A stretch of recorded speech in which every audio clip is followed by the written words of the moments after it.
एक हमके गांव मिल गई, जेके दीदार खातिर अखियाई तरसत रहे।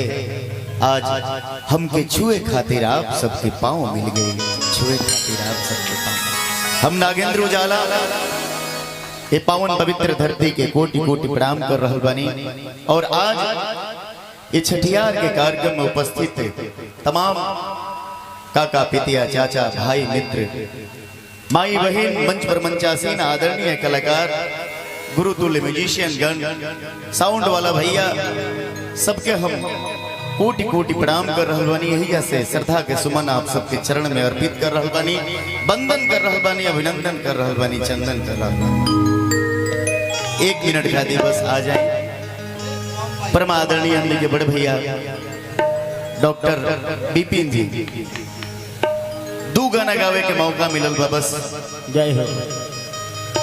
ओ माई से एक लाइन खाली गुनगुना के ओकरा बाद जौन कहे वो गीत हम सुना दे। तमाम गीत आप सब आशीर्वाद प्यार दुलार दहनी सीडी और डीवीडी के समय से लेके और आज डिजिटल समय ले तमाम गीत आप सब सुननी, आशीर्वाद दहनी हिट करौनी।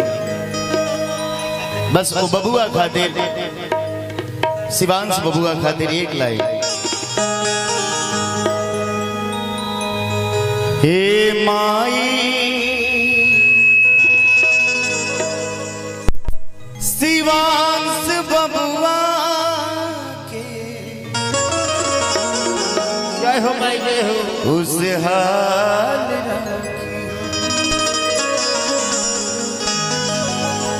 की खुशहाल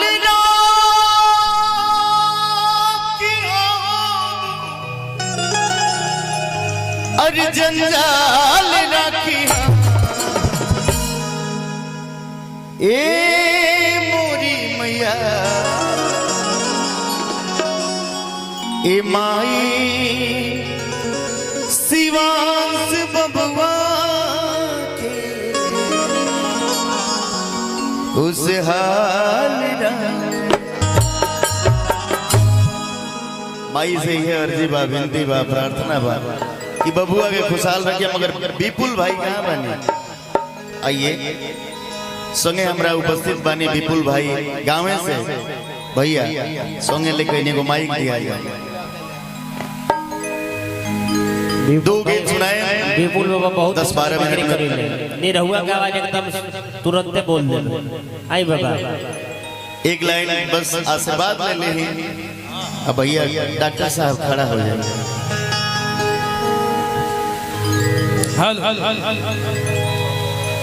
सबसे पहले सबके हमारा नमस्कार भाई। जैसे एक बार आशीर्वाद दे दी लोग। और अजीत भैया आपके भी नमस्कार बा, जितना भी कलाकार बा अजीत भैया भी सबके नमस्कार बा। कुछ सुना दी डायरेक्ट मुद्दा पे। तो दिनेश लाल निरहुआ जी कैसे बोले? ये दोनों भाई खातिर और दोनों भाई खातिर हम गीत भी सुनाते हैं। अच्छा दोनों भाई खातिर ये तो हमारे आदरणीय हैं जिनको हम लोग देख करके सीखे हैं और जीवन भर सीखते हैं। आज जेकरा से हमारा नाम भइल बा केहू चिन्हता नगेंद्र भैया शायद हम तो कुकियात अपराधी बनी।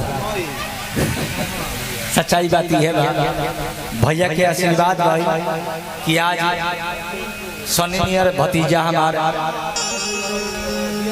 अजीत हलचल नियर भतीजा माने जीवन में अगर कुछ मिलल तो अजीत आनंद अजीत हलचल ओकरा बाद तो सबे के पहचान मिलिए गई।